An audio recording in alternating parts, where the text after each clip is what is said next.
$8,458. That is what the average Florida homeowner is projected to pay for property insurance in 2026. And the internet still wants you to believe your best move is a cookie-cutter tower in Miami where a 2-bedroom rents for $4,000 a month. You have been lied to. Every single top 10 Florida list on this platform hands you the same 6 cities: Miami, Orlando, Tampa, Naples, Sarasota, Jacksonville, as if the entire state stops existing outside a Zillow filter for cities over 500,000 people. The realtors love those lists. The tourism boards love those lists. Your bank account does not. What if the real Florida, the one with lower insurance, lower property taxes, better beaches, warmer neighbors, and quirks so specific they belong on a bumper sticker, is hiding in the towns nobody on YouTube will name?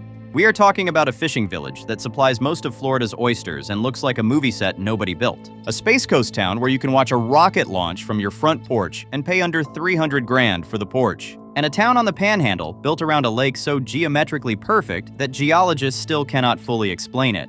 Think you know Florida? You do not. Because the towns we are about to rank do not run Super Bowl ads, do not have influencers doing sponsored posts on the pier, and do not appear on any list your financial advisor emailed you last quarter. They are hidden on purpose, because if everyone knew, the prices would already be gone. Subscribe before you keep watching, because by number 4, you are going to want to send this list to your spouse before your landlord raises rent again. Let us break it down. Kicking things off in the Florida Panhandle, in a town built around one of only 2 perfectly circular, natural lakes on the entire planet. The other one is in Zurich, Switzerland. 19th century geologists showed up here expecting a hoax, ran their measurements, and left more confused than they arrived. The lake is still a perfect circle. Nobody knows why. DeFuniak Springs has a population of roughly 6,300. The median home value sits near $265,000, dramatically below the Florida average. Cost of living runs approximately 15% below the national average. The Walton County effective property tax rate lands around 0.75%.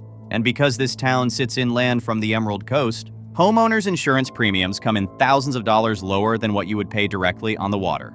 This town was the southern winter home of the Chautauqua movement in the 1880s. Think of it as America's first educational retreat. The Victorian buildings still stand around the lake. You get a walkable historic district, Emerald Coast beaches 30 minutes south, and none of the insurance nightmares of living directly on them. The nightlife is a rocking chair. If you want a bar with a live band, that is a full commitment. You are driving to Destin, and by the time you get back, the sun is threatening to rise. Healthcare access is charming, in the sense that charming means you should probably not have a stroke here. The nearest full-service hospital is in Crestview, which sounds close until you are the one bleeding, and the humidity in July does not so much greet you as it does file a joint tax return with your skin. If you have already noticed we are not doing this the same way every other Florida list does, hit subscribe. We do this every week, and the next town made a rocket launch into a tailgate party.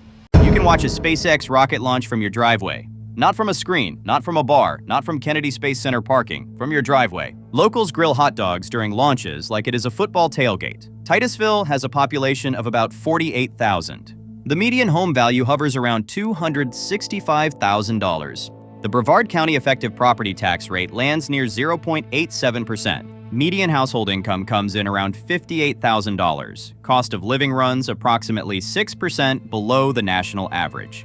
The town literally sits on the western edge of the Indian River, staring directly across at Kennedy Space Center. Merritt Island National Wildlife Refuge is on your doorstep. 140,000 acres of manatees, alligators, and roseate spoonbills. Cocoa Beach is 20 minutes away, and unlike Miami or Naples, insurance premiums here are not doing a bit. Downtown Titusville is charming in the way a diorama is charming. You appreciate it, you photograph it, and then you are done in about 22 minutes. If nightlife is your love language, this town is going to ghost you. The restaurant scene tops out somewhere between beloved local diner and the Publix, has a hot bar, and the traffic on launch nights turns US 1 into the slowest parade of dads carrying folding chairs you will ever witness. Drop a comment telling me if you would move here just to watch rockets from your front yard. I want to see how many space nerds are in the audience. Coming up next, a town where citrus built the economy and Frank Lloyd Wright built a college. Home to the largest single-site collection of Frank Lloyd Wright architecture on Earth, Florida Southern College. Wright designed the entire campus. It is still standing, and most people who live in Florida have never heard of it.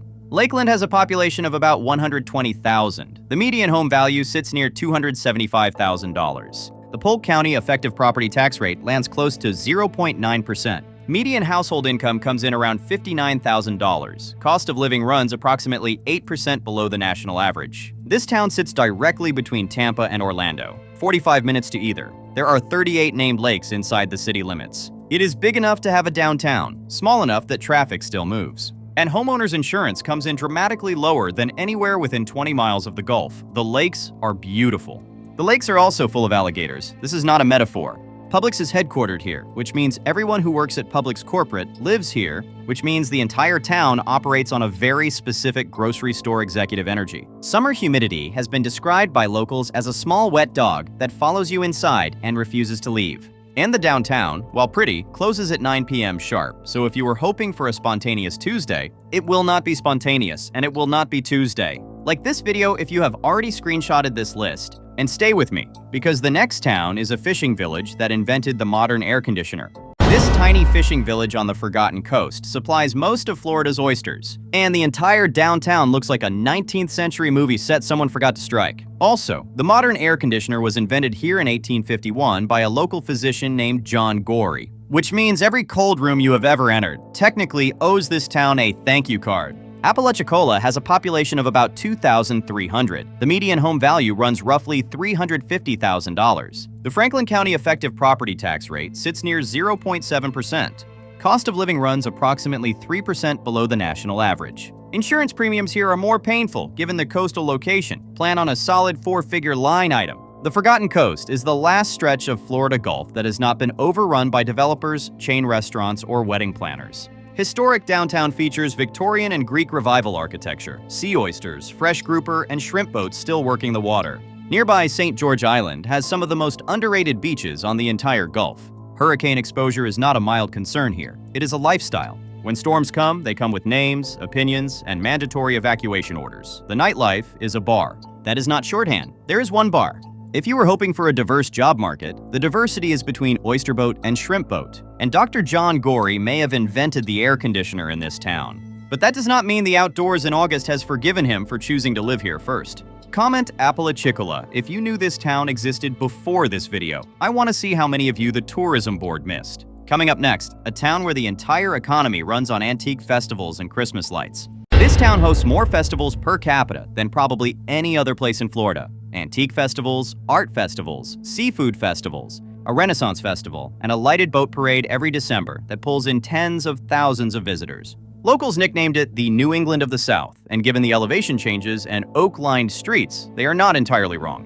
Mount Dora has a population of about 15,000. The median home value sits near $355,000. The Lake County effective property tax rate lands around 0.83%. Median household income runs around $62,000. Cost of living comes in approximately 5% above the national average. This one costs a little more. Real elevation changes are rare in Florida, and Mount Dora has them. Lake Dora sits at the center of town.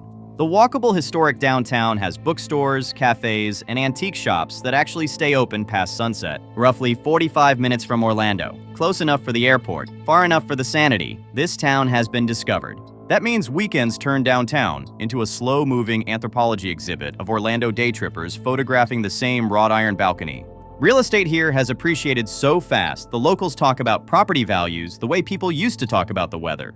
And the festival calendar is either the town's greatest feature or the reason you cannot find a parking spot from October through April, depending entirely on which side of the sidewalk you are standing on. Would you trade a boring suburb for a town that throws a festival every other weekend? Let me know in the comments. Coming up next, a town built by Greek sponge divers where they still dive for sponges. Founded by Greek sponge divers in the 1890s, and the sponge docks still operate today. This town has the highest percentage of Greek Americans of any city in the United States, and every menu on the sponge docks reads like a Greek grandmother edited it. Tarpon Springs has a population of about 26,000. The median home value runs roughly $345,000. The Pinellas County effective property tax rate lands near 0.91%. Median household income sits around $55,000. Cost of living runs approximately 4% below the national average. Real Greek food, from families who have been making it here for 4 generations. A real Greek Orthodox Epiphany festival every January, where young men dive into Spring Bayou to retrieve a wooden cross, walkable downtown, working docks, and the beaches of Anclote Key just offshore. 30 minutes from Tampa and St. Petersburg. Small town charm with big city amenities close enough to reach when you need them. The sponge docks are famous, which means the sponge docks are also full of tourists in cargo shorts asking whether the sponges are real. Traffic on US 19 has been described by locals as a moving parking lot with occasional bursts of aggression. Hurricane exposure is real. Idalia and Helene both took shots at this stretch of coast in recent years. And insurance companies remember. And if you were hoping to avoid the smell of low tide, the sponge docks are not going to help you with that. Share this video with a friend who thinks Tampa is the only good part of the Gulf Coast. They need to see this list. Coming up next, a town where the harbor is the second largest natural harbor in the entire state. Ranked repeatedly as one of the top retirement towns in America, but also home to the only Ponce de Leon monument in Florida, claiming to be the spot where the Spanish explorer was mortally wounded by a Calusa arrow in 1521. History and shuffleboard, all in one town. Punta Gorda has a population of about 20,000. The median home value sits near $355,000. The Charlotte County effective property tax rate lands close to 0.97%. Median household income runs around $72,000. Cost of living comes in approximately 3% below the national average. This town sits directly on Charlotte Harbor, the second largest natural harbor in Florida. Fisherman's Village anchors downtown. 32 miles of paved bike paths run along the harbor, and the Peace River is just north for kayaking and manatee spotting. Small enough to feel personal, big enough to have real restaurants and a Publix without waiting in line. The median age here is somewhere between recently retired and just told the grandkids about the new boat. That is not a slight. It is a demographic fact and a lifestyle choice. Hurricane Ian hit this town directly in 2022, and the recovery is still visible if you know where to look. Insurance premiums are eye-watering for anything within a mile of the water. And if you were hoping for nightlife, you should know that the biggest weekly event is the Sunday Farmers Market, which ends at 1 p.m. sharp and does not care about your weekend plans. Drop a comment telling me your ideal Florida town. I read every single one. And stay with me, because the next town might just have more horses than mailboxes. This is the horse capital of the world. And no, that is not marketing fluff. That is the officially trademarked title. Ocala has more thoroughbred horse farms than Lexington, Kentucky, and the rolling hills of Marion County look nothing like the flat postcard Florida you see everywhere else. Ocala has a population of about 65,000. The median home value runs roughly $260,000, one of the most affordable picks on this list. The Marion County effective property tax rate lands near 1.06%. Median household income sits around $52,000. Cost of living comes in approximately 11% below the national average. And insurance here, because you are fully inland, is dramatically cheaper than anywhere on the coast. You are far enough inland that hurricanes weaken by the time they arrive. Ocala National Forest, nearly 400,000 acres, sits on the east side of town. Silver Springs State Park, with the famous glass-bottom boats, has been a Florida icon since the 1970s. Rolling hills, oak trees, actual seasons that resemble something like autumn. And the World Equestrian Center is one of the largest equestrian complexes on the entire planet. This is horse country, which means the smell of horse country will occasionally find you regardless of whether you own a horse. The nightlife tops out at 2 country bars and a chain restaurant that gets rowdy on karaoke night. The job market is heavily concentrated in equestrian services, healthcare, and retail, so if your career depends on tech or finance, plan on working remote. And Ocala summers do not care that you moved here for the trees. The humidity remembers you as tropical prey. Like this video if you have already noticed we are giving you towns nobody else ranks. Coming up next, a town where a New York baseball team spent their springs and locals still miss them. Vero Beach is the birthplace of the Indian River grapefruit, a variety so sweet the citrus industry marketed it internationally as the finest in the world. Also, this town has the McKee Botanical Gardens, one of the last remaining tropical botanical gardens on the East Coast. And locals treat it the way other towns treat a cathedral. Vero Beach has a population of about 17,000. The median home value sits near $420,000. The Indian River County effective property tax rate lands close to 0.9%. Median household income runs around $78,000. Cost of living comes in approximately 6% above the national average. This is old money Florida done without the flash. 26 miles of Atlantic Beach, most of it uncrowded. A vibrant arts scene anchored by the Vero Beach Museum of Art and Riverside Theater. The downtown is walkable, the coffee shops are real, and the demographics skew wealthy without the Palm Beach attitude. Also, the New York Mets used to spring train here for decades, and locals still miss it. The affordable listings have quietly left the building. If you are looking for a starter home under 300 grand, you are looking in the wrong zip code, and probably in the wrong decade. Hurricane exposure on the Treasure Coast is not a rumor. This shoreline has been hit repeatedly, and insurance carriers price accordingly. The nightlife is a wine bar with live jazz on Fridays and a brewery that closes before you finish arguing about parking. And traffic on US 1 in season turns a 10-minute errand into a 90-minute meditation on your life choices. Picture this: 7 a.m. on Ocean Drive. The Atlantic is doing its blue thing. A single pelican is patrolling the shoreline like a bored security guard. And the smell of espresso is drifting out of a cafe that has been in the same family for 2 generations. You have not checked your phone once. That is the trade. Would you trade cheaper for quieter? Let me know in the comments. Coming up next, a town famous for something you can literally find on the beach for free, and it is millions of years old. Officially the shark tooth capital of the world. The beaches here are covered in fossilized shark teeth from prehistoric species, including the megalodon, which was the size of a school bus and had teeth the size of your hand.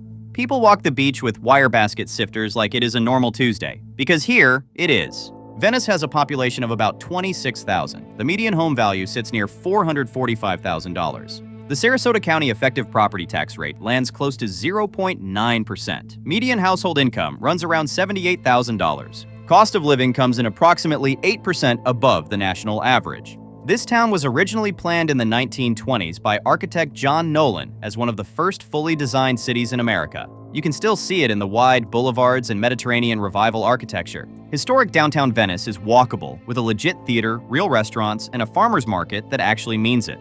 The Legacy Trail, a paved rail trail, connects Venice to Sarasota over 20 miles of protected biking. And the beaches, Venice Beach, Casperson Beach, Manasota Key, are some of the least crowded on the Gulf. Season is real here. From January through April, the population functionally doubles, and Interstate 75 turns into a slow-motion diorama of Ohio license plates. The median age is generous. This town discovered Zumba before Zumba discovered Zumba, and the pickleball courts have waiting lists that resemble medical school applications. Hurricane exposure is meaningful. Ian, Idalia, and Helene all rearranged furniture on this coast in recent years, and insurance carriers took extensive notes. And the shark teeth on the beach are wonderful until you step on one, at which point you learn something new about the megalodon's dental legacy. Picture this: a foggy morning at Casperson Beach. Your feet are wet, your coffee is still hot, and you are hunched over sifting sand like an archaeologist on assignment. 10 minutes later, you find a tooth the size of your thumbnail, jet black, serrated, 12 million years old. You put it in your pocket. Nobody charges you a single dollar. That happened for free in a town where you already live. Share this with your friend who thinks the only good Gulf town is Naples. Coming up next, a town so old the Pilgrims arrived 55 years too late to claim it. The oldest continuously occupied European established city in the United States. Founded in 1565, which means by the time the Mayflower docked in Plymouth, this town had already been throwing block parties for 55 years. Also home to the Fountain of Youth. Yes, it is a real tourist attraction, and yes, they will let you drink the water, and no, it does not appear to work. St. Augustine has a population of about 15,000. The median home value sits near $415,000. The St. Johns County effective property tax rate lands close to 0.93%. Median household income comes in around $88,000, one of the highest in Florida. Cost of living runs approximately 11% above the national average. Cobblestone streets, Spanish colonial architecture. Castillo de San Marcos, a real stone fort sitting at the harbor. Flagler College campus. Some of the best schools in the entire state, the A1A beaches just across the Bridge of Lions. And unlike a lot of American towns that market themselves as historic, this history is not a plaque on a wall. It is the whole downtown. This is a tourist town, which means the tourists have both discovered it and refused to leave. Parking downtown on a Saturday is a full-contact sport with unwritten rules. Ghost tours pass by your window at 10 p.m., led by a man in a top hat, and after the 20th time, it stops being charming and starts being a personality test. Violent crime is actually elevated compared to the state average, mostly concentrated downtown at night. And the humidity in August feels like the ghosts themselves are also sweating. Picture this: sunset on the Bridge of Lions. Pelicans skim the Matanzas River. A horse-drawn carriage clops slowly down Avenida Menendez. And the fort, 460 years old, is turning gold in the last light. You are eating shrimp at a table where Ponce de Leon technically could have eaten shrimp. You did not fly anywhere. You just moved here. Subscribe, because next week we are ranking the 10 cheapest beach towns in America, and you do not want to miss that list. Coming up now, our #1 place to live in Florida in 2026. This is the only municipality in the United States to have been under 8 different flags: French, Spanish, British, Patriot, Green Cross, Mexican, Confederate, and American. The town celebrates this every May with the Isle of 8 Flags Shrimp Festival, which is exactly as chaotic and wonderful as it sounds. Fernandina Beach on Amelia Island has a population of about 13,000. The median home value sits near $515,000, the priciest pick on our list. The Nassau County effective property tax rate lands close to 0.94%. Median household income comes in around $91,000. Cost of living runs approximately 14% above the national average. 13 miles of pristine Atlantic Beach on Amelia Island, a 50-block Victorian downtown that is a designated National Historic District. Real restaurants, real bookstores, real coffee. Fort Clinch State Park sits at the northern tip of the island, where Civil War reenactors still fire the cannons on the first weekend of every month. Cumberland Island, home to actual wild horses, is a short ferry ride away, and Jacksonville International Airport is only 30 minutes south. You are paying for all of this. The median home price here is not shy about what it thinks it is worth, and the property tax bill will not be understated. Hurricane exposure is Atlantic coast real. Matthew and Irma both took shots at this shoreline within the last decade. Insurance premiums have climbed sharply post-pandemic, and unless you are buying inland from the beach, your quote will make you audibly gasp when the email arrives. The nightlife is charming but small. A couple of live music bars, a distillery tour, and a jazz-heavy restaurant scene that closes earlier than you would like. And the summer tourist season pushes downtown to capacity. Parking becomes competitive, restaurant waits become theatrical, and locals develop what they lovingly call Amelia patience. Picture this: early morning on Fernandina Beach. The Atlantic is quiet, the sand is packed hard from the tide, and a wild horse from Cumberland Island is grazing across the sound in the distance. You are barefoot. Your coffee is from a shop where the barista knows your order by heart. You walk back into a town that has flown 8 different flags, but still remembers your name at the hardware store. There is no real reason to leave. That is exactly the point. This is our number 1. Fernandina Beach and Amelia Island give you every reason Florida is worth moving to. Real beaches, real history, real community. I'm without the noise of Naples, the traffic of Miami, or the insurance bloodbath of Fort Myers. Here is the truth every relocation article buries in the last paragraph. Living in Florida is not a math problem. It is a geography problem. The state is 12 different climates, 40 different insurance markets, and one enormous weather pattern nobody quite understands. The people who love it here picked the right town. The people who leave picked the wrong one. Like this video, if we just saved you from another $20,000 mistake. Subscribe because we do this every single week. Real data, actual humor, and towns nobody else on YouTube will name. And share this list with that one friend who is currently paying $2,000 a month to live somewhere they do not even like. Stay smart, stay skeptical, and whatever you do, stop letting Zillow filter your future.